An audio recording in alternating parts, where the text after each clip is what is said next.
Hello BookTube, this is Weekly Reads. This past reading week has been quite good. I spent the majority of my reading week reading volumes of manga, although I did end the week with some poetry. So let's get started. So on Saturday I read 6 volumes of Bleach by Tite Kubo, starting with volume 31, and I finished volume 36. Bleach is one of the great manga series. It's about a young man named Ichigo Kurosaki who can see and interact with ghosts. One day he meets Urukia Kuchiki, a Shinigami, a Soul Reaper. She is tracking a hollow, a fallen spirit who has not crossed over into Soul Society and has become corrupted and monstrous. This hollow attacks Ichigo's family, and Urukia is injured. And in order to defeat the hollow, Urukia transfers her Soul Reaper abilities to Ichigo, making Ichigo a substitute Soul Reaper. Eventually, Ichigo develops his own Soul Reaper abilities and becomes a deputy Shinigami. The volumes covered this time, 31 to 36, sees Ichigo and his allies invade the world of the Hollows, Hueco Mundo. A high-ranking Shinigami, Suzuki Aizen, has been revealed to be a traitor who has his own agenda, and he's basically defected to Hueco Mundo, taken it over, and is transforming the Hollows into an army of Hollow Soul Reaper hybrids called Arankars. And he plans to invade Karakura Town, the neighborhood of Tokyo where Ichigo lives, and basically perform a ritual that will enable him to overthrow the order of the world. In order to do this, Aizen has kidnapped Orihime, one of Ichigo's best friends. And Ichigo and 2 other friends, Yuryu and Chad, have gone into Soul Society, later joined by Rukia and Renji. And so they've battled their way to Las Noches, Aizen's palace. And they've battled a number of Arankar and the elite Arankar, the Espadas. As these volumes open, Renji and Yuryu are taking on Zealaparo, the cover model for volume 31. Ichigo is confronting Ulquiorra and later has a tremendous fight with Grimmjow. And the highlight of these volumes is when the captains, some of the captains from the Shinigamis come to Ichigo's aid, and it is their arrival is awesome. And then the final part of these volumes, when Aizen invades Karakura Town and Yamamoto and the other captains are waiting for him there. Volume 36 takes a bit of a break from the main storyline and tells the story of what happened 110 years earlier when Aizen was just a lieutenant and he betrays his captain and a number of other high-ranking Shinigami, transforming them into the first Soul Reaper Hollow hybrids, in this case the Vizarids, and how Urahara and Yoruichi left Soul Society as well. So anyway, I had a blast. These 6 volumes were a lot of fun. And I wanted to show you some images. So this is part of Ichigo's first fight with Ulquiorra.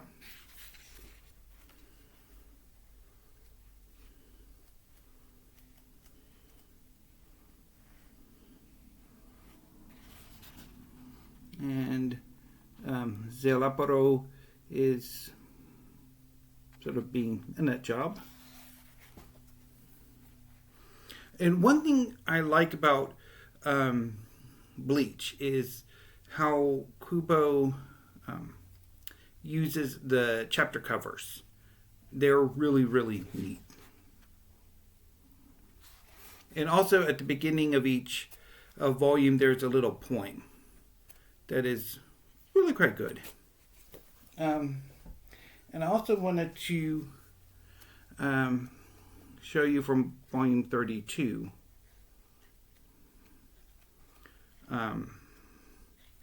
Another chapter cover. So, yeah. Had a lot of fun. Looking forward to getting 6 more volumes of Bleach. So on Sunday, I read 6 volumes of Dark Gathering by Kenichi Kondo. This is a more recent series. It's about a young man named Kaitoro who can sense the supernatural and is quite attractive to the supernatural. One day, when he was young, he and his best friend, Aiko, were cursed. And as a consequence of that, Kaitoro went into seclusion. He became a shut-in. But slowly, Kaitoro's family and Aiko brought him out of it. And he's re-entered society and is now going to college. To further help with his reintegration into society, Kaitoro has become a tutor. Unfortunately for him, but he still wants anything to do with the supernatural. Unfortunately for him, his first student as a tutor just so happens to be Aiko's cousin Yayoi, who herself can see and interact with ghosts. And she has a very peculiar hobby. She likes to go to haunted locations and kick the crap out of the ghosts that haunt those places and capture them. And basically draft them into her army, because a few months before the series begins, her mother was killed and her spirit was kidnapped by a monstrous fetal spirit thing called Kubo. And Yayoi is building an army to take down Kubo. And she drags Kaitoro along with her. And eventually Kaitoro becomes part of the team. And the interactions between Kaitoro, Aiko, and Yayoi, it's amazing. And Kaitoro takes on a second student, Ai, the cover model for Volume 4, who is herself connected to the supernatural.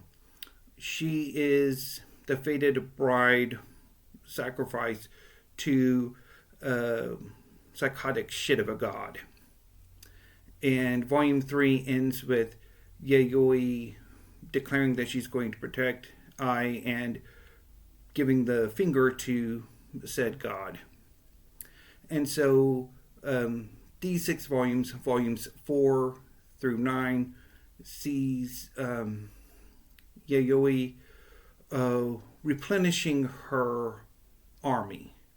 The god wreaked a bit of havoc on the forces that Yayoi had already assembled, so she goes out and begins to collect stronger spirits to bolster her ranks. And she does this by deploying already powerful ghosts in her possession that she calls graduates. And these volumes end with basically an assault on Kyoto, where this god is located, because I had been injured in a train wreck and she's in hospital in Kyoto. And it's amazing. I really cannot wait to get volumes 10 and 11, which are already out. I thought it was up to volume 9, but it's actually up to volume 11, and volume 12 comes out in March.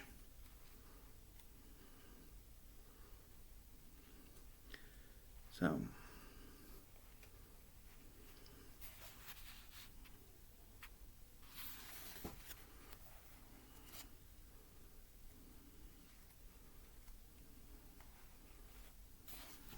yes, it's really, really fun. So on Monday, I read 3 first volumes. Yozakura Family by Hitsuji Gondaira.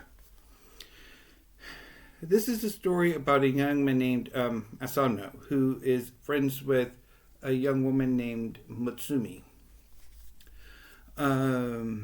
Mutsumi just so happens to be the future clan head, or is the clan head, of a family called the Yozakura, who are a family of spies.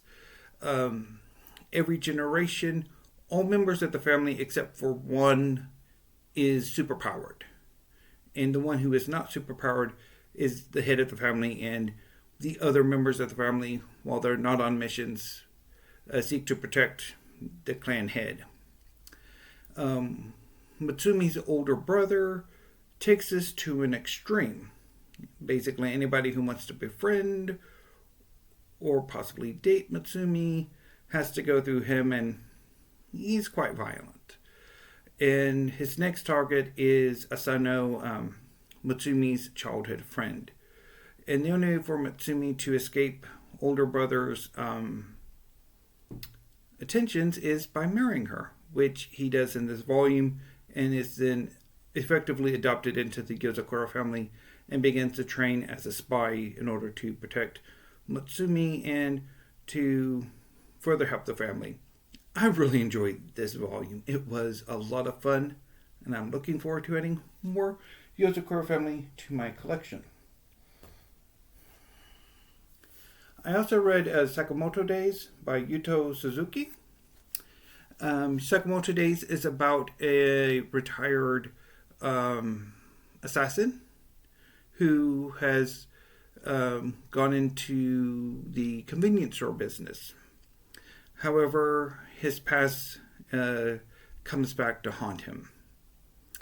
And it was a ton of fun. I really, really enjoyed this first volume.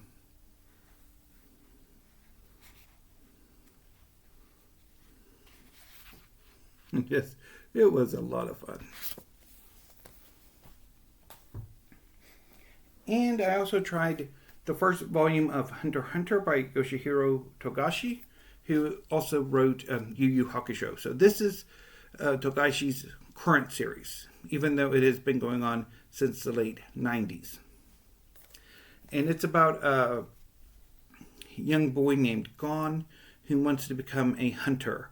Hunters in this world are an elite group who can basically go everywhere, go on all sorts of adventures, and Gon wants to join them. And this volume sees him start taking the examination to become a hunter. And it's really good. I really enjoyed this volume.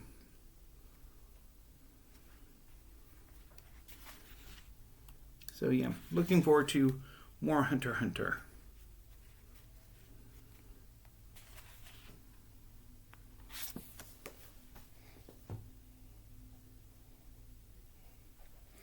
On Tuesday, I read volume 8 of JoJo's Bizarre Adventure, Stone Ocean by Hirohiko Araki. So, Stone Ocean is the 6th part of the long, extended JoJo's Bizarre Adventure series. It's about a young woman named Jolene Kujo, who is the estranged daughter of Jotaro Kujo, who is a long-running protagonist of earlier JoJo's Bizarre Adventure arcs. Enemies of Jotaro have framed Jolene for a crime and have sentenced her to Green Dolphin Street prison. The goal of this false imprisonment is to lure out Jotaro, who would try to break his daughter out of prison, and they would be able to assassinate Jotaro. But the main antagonist of the series, who has a supernatural superpower called White Snake, he was after Jotaro's memories. And so Jolene decides to remain in prison so that she can recover her father's missing memories and his superpowers. So in this setting, some people can develop a superpower called a stand. And Jolene develops a stand while she's in prison that allows her to transform her body into strings. While in prison, she makes a number of allies and eventually discovers who the identity of White Snake's user is, and her attempts to stop him. So Volume 8 is about one of Jolene's allies, Weather Report, who in Volume 7 had his memories restored. And Weather Report, with his memories restored, is a nasty piece of work. Full of resentment and rage and desiring revenge on the man who stole his memories and put him in prison and ultimately ruined his life. Who just so happens to be the user of White Snake. This volume was really good, heartbreaking, exciting, and I'm looking forward to the conclusion in May. No, March. I think I think volume... It either comes out in March or April. I'm really looking forward to it. It's going to be fun. And on Wednesday, I read the first 3 volumes of Tokyo Babylon by Clamp. So Tokyo Babylon is one of Clamp's earliest series. It's set in the early 1990s Tokyo, and it's about a young onmyoji named Subaru Sumaragi, who is one of the premier onmyoji in Japan, although he is only 16 years old. So the series follows him as he goes on a number of cases, while his older twin sister Hokuto is constantly trying to matchmake between him, Subaru, and an older man named Saishiro, who has a mysterious past. And I quite enjoyed these 3 volumes. It was very interesting. I quite enjoyed Clamp's work. And one thing I like about these new editions of Tokyo Babylon from Yen is that they have like a opening poster. So it starts off with Subaru and Hokuto, although it is sometimes hard to tell them apart. And then Saishiro on the inside.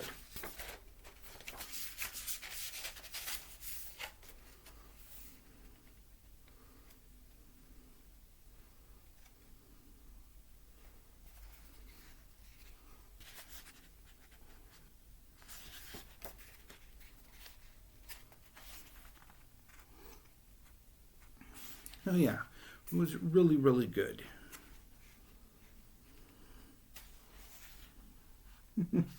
Yeah, had a lot of fun. And finally, the collection of poetry. I read On the Overnight Train, new and selected poems by Alice Friman, Thursday and today. So, On the Overnight Train was really good. I quite liked it.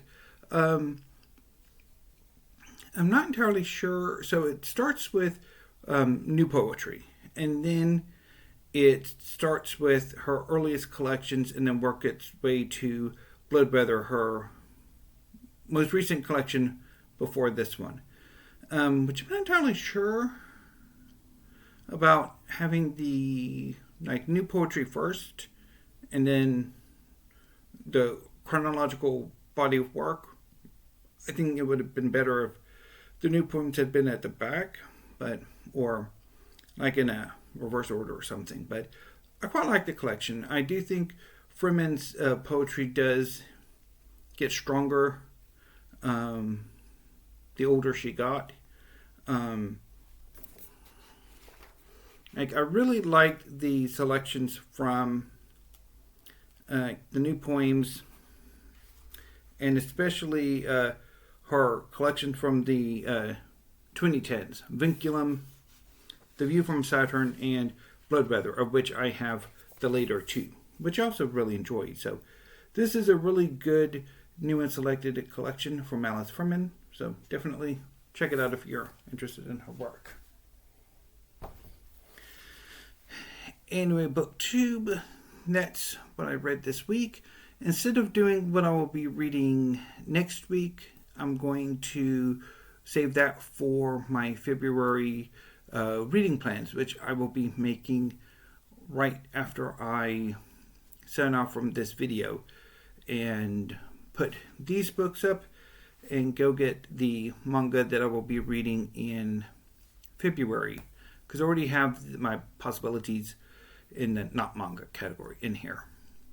So anyway, BookTube, until I see you tomorrow with February reading plans and the next installment of my 2025 library tour, thank you. Have a great rest of your evening and weekend.